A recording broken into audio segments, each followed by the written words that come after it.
Well, welcome to the Middlesex Moments radio show. I'm Dr. Anna Wasasha, president of Middlesex Community College, and today I'm joined by Mary Barnby, who is the CEO of the Girls Scouts of Connecticut, and her able assistant in marketing and public relations, Cassandra Grenada.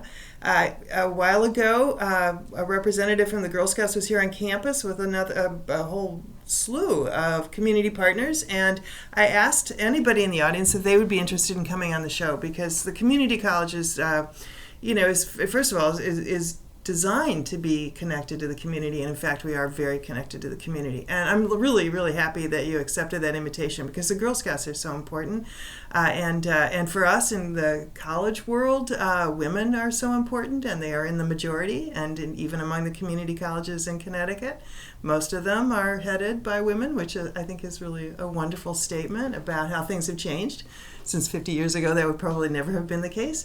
So women rule. So they do. We believe that. And they only know how to rule if they start out figuring it out when they're girls. So let's talk about the Girl Scouts. And what are the points of pride for the Connecticut Girl Scouts? Well, Anna, thank you for having us here. We're so excited to be here, and we really value community partnerships. So thanks so much for allowing us to come and chat with you about what we're doing and the connections that we see between Girl Scouting and higher education and the future that girls can have in their lives. So Girl Scouts of Connecticut has been around for over 100 years here in Connecticut.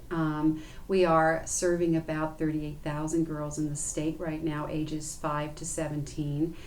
We are so pleased to have about 17,000 adults who are members of our organization, and about 10,000 of them are direct volunteers. So we're really big on engaging volunteerism, and that really is the backbone of our ability to deliver Girl Scouting to the girls we serve.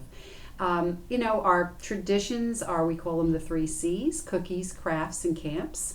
I can talk a little bit about our founder and what she did to really, break glass for girls and make the world a better place for girls. But now we're also looking at issues that are relevant to girls today, which include issues around positive body image, STEM, helping girls to really find their place at the table around STEM careers and interest in STEM. Financial literacy, also, things like anti-bullying and positive, healthy lifestyle. So we're really looking to bring our programming to where girls are today and address the things that are important to them in their lives so they can thrive and succeed. 38,000 is a lot of young women, ages 5. So they start out as brownies. Were you a brownie, Cassandra? Actually, they start out as daisies. Daisies. I started as a brownie. Okay. But then I switched gears when I moved away and kind of went away from Girl Scouts for a little bit, but now I'm here. So. Now you're an adult Girl Scout. Now I'm an adult Girl Scout. Well, I had the same Once experience. Once a Girl Scout, always a Girl Scout. Yeah, right? I had the same experience because I was a brownie in Louisville, Kentucky, and my parents moved to St. Louis, and I sort of got unmoored from that. So I never got to rise up to be a Girl Scout. But no, brownies are Girl Scouts too. I didn't understand that's just that. our entry level job. Yeah. Well, it was a really great time. I really liked it. So you probably know about the experiences of your own Girl Scouts here in Connecticut. So do you follow them? Do you know if they go to college or if they volunteer? I mean, are many of your volunteers people Well, we do have, yes, very much so. A lot of our volunteers today are Girl Scouts, had been Girl Scouts, and now are volunteering because they want to give back and are really looking to re-engage even with the fun and the excitement that they had as Girl Scouts. Tell me, well, we have to actually take a break, but I am curious about the founder. So when we come back, we'll start with that, and then we can talk about all the programs you have for the girls today. Well, we're back to Middlesex Moments, and I'm talking today with Mary Barnby and Cassandra Grenada, her assistant in public relations and marketing. And where we left off was I would love to hear a little bit about how this was founded 100 years ago. So whose brainchild was this? Who put our founder is a woman named Juliet Gordon Lowe, who actually was from Savannah, Georgia. And Juliet, at the time, it was prior to even suffrage. This was in the early 1900s. Girl Scouts were founded in 1912. And she saw what was happening all over the world for boys, Boy Scouts, and there were organizations for boys. And she said, why isn't there something like this for girls? And at the time, girls were kind of relegated to things like embroidery and playing the harpsichord and sitting in their homes. And Juliet said, no, girls should be outside. They should be wearing pants. They should be riding horses. They should be camping. And thinking about that, I always say that's kind of a metaphor for girls today with things like STEM and finance, that she wanted the world to be better for girls, and she founded Girl Scouts in Savannah, Georgia with 18 girls, and they kind of pushed against a lot of mores at the time, and they weren't always looked upon as ladies, and to this day now we have 2.2 million Girl Scouts in the United States, and also worldwide with the affiliated organizations we have around the world, the Girl Guides. There are now 3 million girls engaged in Girl Scouting and Girl Scouting programs. And I always like to say that this one woman did it. And so, a message I always like to give to our girls is that one person can have an incredible impact on the world, as Juliet did. And she's kind of up there for me with Mother Teresa, because when you think about one person who could really have a dream and a vision and go out and then make it happen globally, having a global vision in 1912 as a woman, really truly amazing. So we love Juliet, and Yes. she's really inspires us. But we also, when we channel Juliet today, she wants us to push girls even further. She wants us to help girls to break down other barriers that are relevant in the world we live in today. And so let's take STEM as an example. So what kinds of things do you do with the Girl Scouts here? Well, we have STEM programming for girls of all ages. A lot of that through partnerships with museums and universities, colleges, and we do get funding, fortunately get some funding to do that. And we're looking at programs like robotics for girls, rocketry. Other programs will include our Lego Leagues. The girls will also, we have a grant from an organization called TechBridge, and the older girls teach the younger girls to do electronics projects. And so we do really have a lot of programming going on, and corporate partners who actually help to support it, because they want us, and we're just going to be starting a coding program. We're very excited about that. So, because we know that here in Connecticut, and we know that even all over our country, there's a great need for these skills. And I'm sure, Anna, you're seeing that too with your students Absolutely. here in the university. Absolutely. I mean, I don't think there are many. Maybe our society is getting better integrated. I was going to say there's almost no way that we can succeed in life without being, for example, technologically savvy, at least to understand that piece of it. And I think that's true about the law. I think it's true about the environment. Do you have programs that relate to the environment? Well, yeah, funny you should say that. We have, when I was a Girl Scout, and maybe you remember this when you were Brownie, or Cassandra remembers it, but we used to have our badges. You would have a little book that described all your badges. Now we've really, through our national program, our national portfolio, we've created what we call journeys. And journeys are really thematic journeys that girls take in their Girl Scout troop, and it allows them to focus on some kind of a theme, and along the way to earn achievements like badges and other skill sets that go with the journey. So we have 3 of them. We have It's Your Story, Tell It. It's Your Planet, Love It. So that's really focusing in on the environment. And It's Your World, Change It. And these are all in English and Spanish. And we work with the girls and they're through their troop leaders, or even if they're in underserved communities, because I really want to stress that we want to bring Girl Scouting to every girl, regardless of her ability to afford it. Because some of our newer immigrants to this country and to the state, their moms were not Girl Scouts. They don't know about Girl Scouting. We really believe that we should be bringing Girl Scouting to all those girls.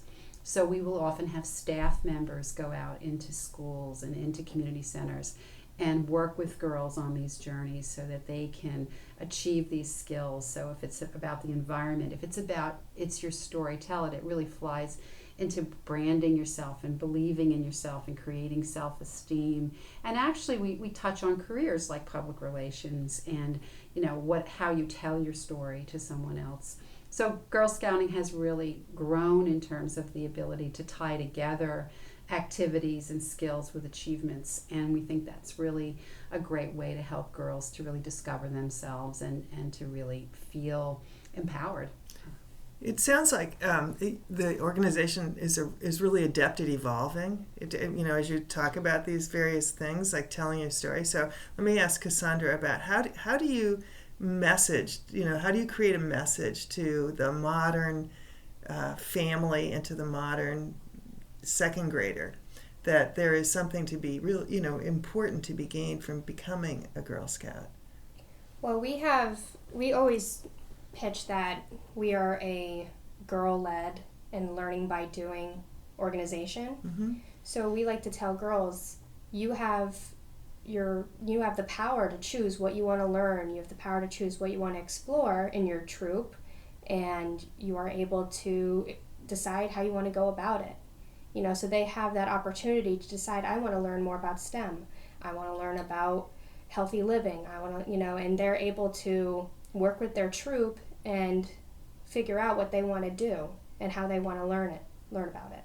So how big is a troop on average? A typical troop could be anywhere from 5 to 20 girls, Mm-hmm. depending on the the community and how much volunteerism we have, because that really is the lever that really allows us to grow. I think we had chatted a little bit about at one point that we volunteers are our backbone, and in our traditional troop model, which is the traditional Girl Scout model, these are volunteers who give enormous amounts of time to mentor and help these girls to grow and go through training.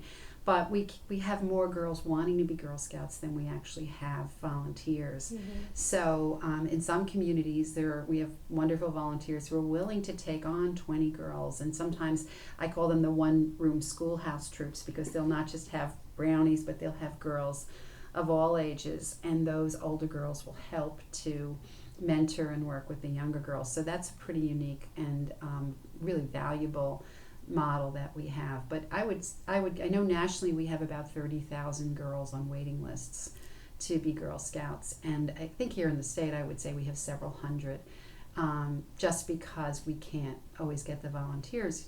Families have changed. There are more 2-income households. Parents are busy.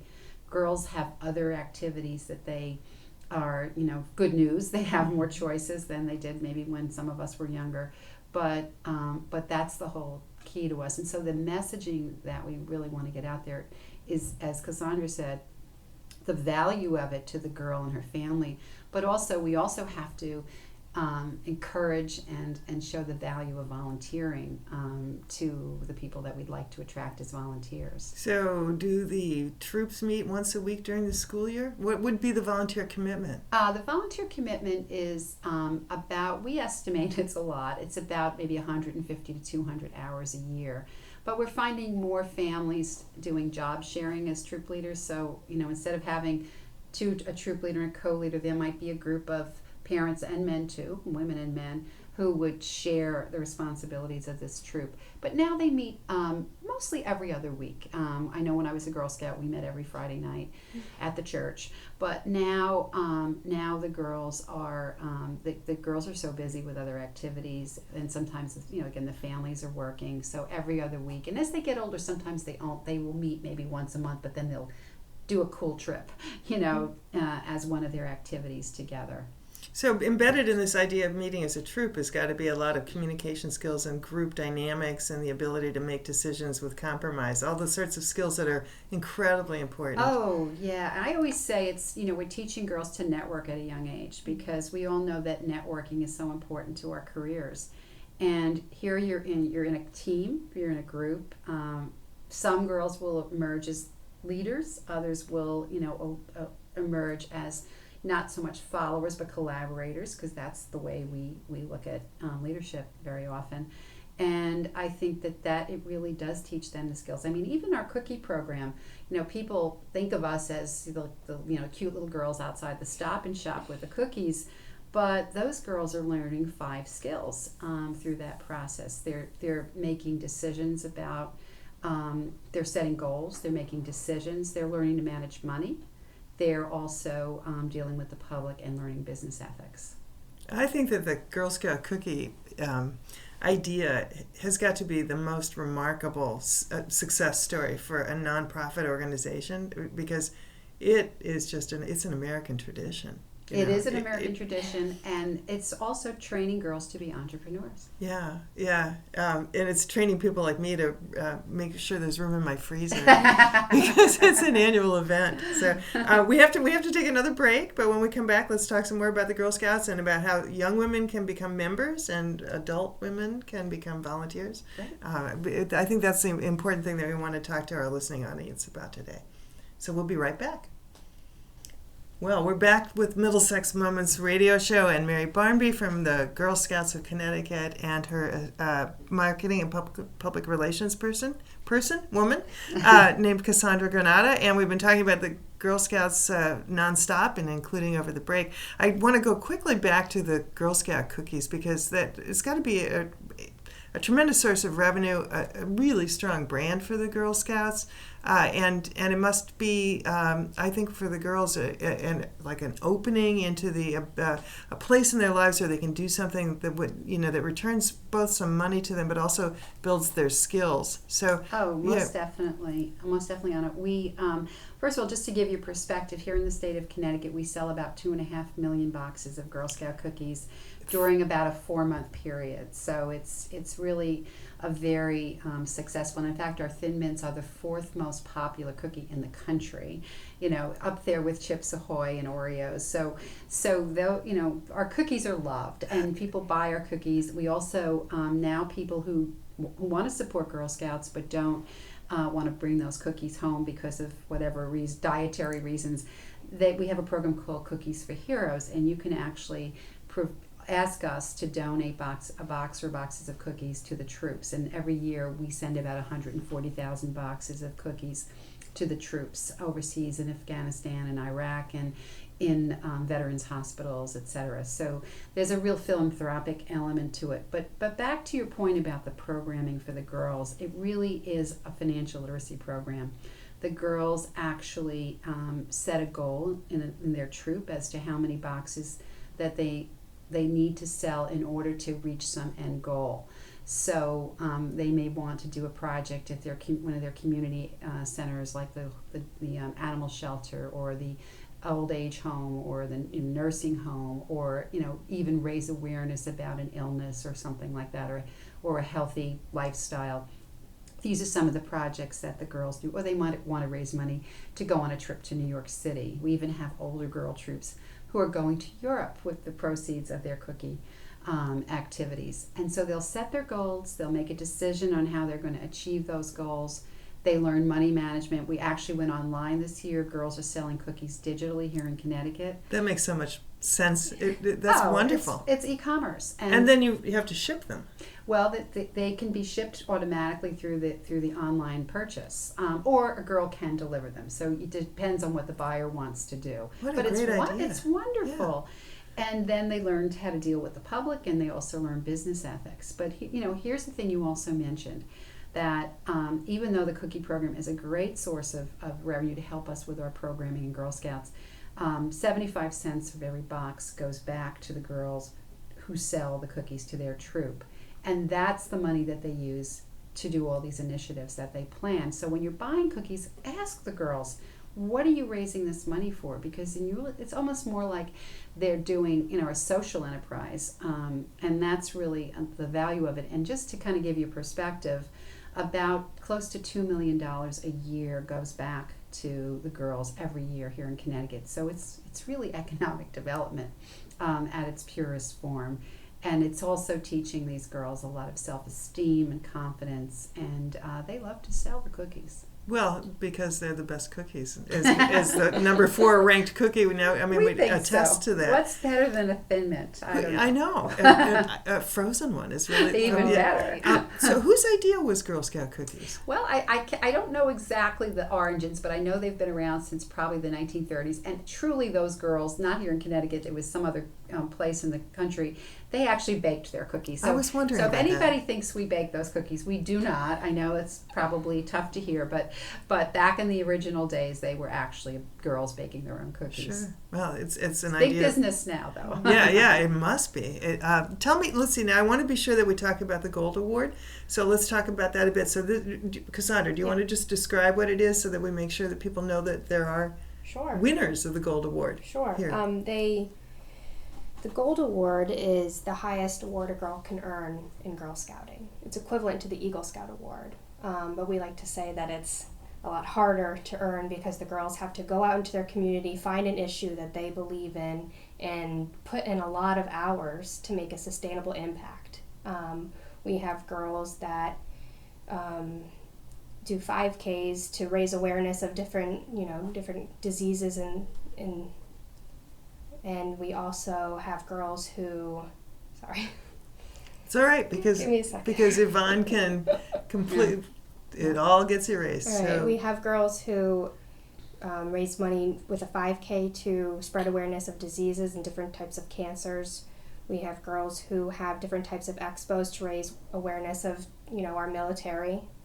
So they find an issue they believe in and they work hard and they make a sustainable impact and then they earn it basically. So can I say, first of all, these are young people. They're not college students. No, they're in high school. And they're taking on the big questions, the big issues of our day. Right. And, we work very hard to inspire our college students to be what we call civically engaged, which is essentially what you're talking about. And it's, there is an issue in this country with people not being civically engaged for, a lot of reasons that are quite understandable. It feels like the problems are too big, so there's nothing anybody can do to solve them. Even if we solve them, the politics would demolish those resolutions, and and we would go back to doing things the way we always did them. I feel a little bit new to Connecticut. This is the place where we're the land of steady habits. So, because in the end, you're talking about change and social change and mobilizing younger people to think about it.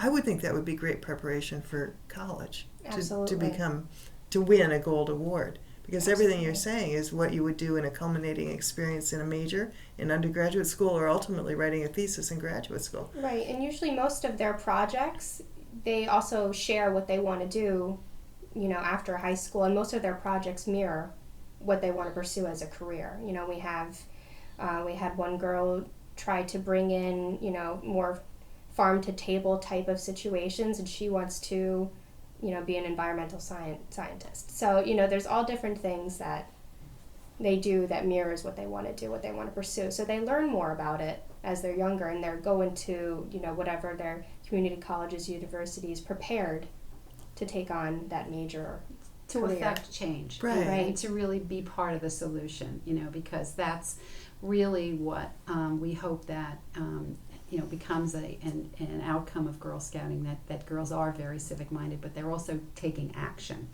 And they believe it's their responsibility and their accountability to make the change in the world that they want to see. So this Gold Award really is an amazing way for girls to see a problem and then to come up with a very often complex set of steps to solve it, and then to leave a sustainable mark in the community that where the project took place. And that, it's a legacy in many ways. Yeah, you're striking such a chord for me. I don't know, I've been on a bunch of campaigns really all my life, but in the most recent years, community colleges have general education programs, and one of the core things that we hope to teach is critical thinking. Every college has a general education program. And critical thinking is something that we think, people say it as though it were nothing, but it's probably the most important and most difficult thing we can teach anyone. And it's really hard if we are starting kind of from scratch with students, but if something like the Girl Scouts can start that thinking, because from a very early age. Even with the cookie program, they're thinking about the community. And thinking about what they can do as a result of success or even moderate success with undertaking an effort like that. And it makes them feel empowered to change things too, which is because they don't feel like they have to get someone else's permission to do it, or they don't have to sit back and ask someone else to do it. They can, if they see a problem, they can do their part to try to mobilize others to help them solve that problem. So who helps the student? I think of everybody as a student. Oh, we're What are they always we're all students. students. Who helps the Girl Scout through this process of doing the year of work on the Gold Award? Well, we have a Gold Award committee that actually reviews their proposals for their projects and then gives them some advice and guidance. But then once their project is approved, we assign a mentor to them, and a mentor can be any adult who is a bona fide volunteer in our organization who goes through a little bit of training, and they're there just to be a coach, really, not to tell them how to do it or what to do. But if you run into a snag, you're trying to get someone to return a phone call, or what would be the best way for you to ask someone to help you, to get some information.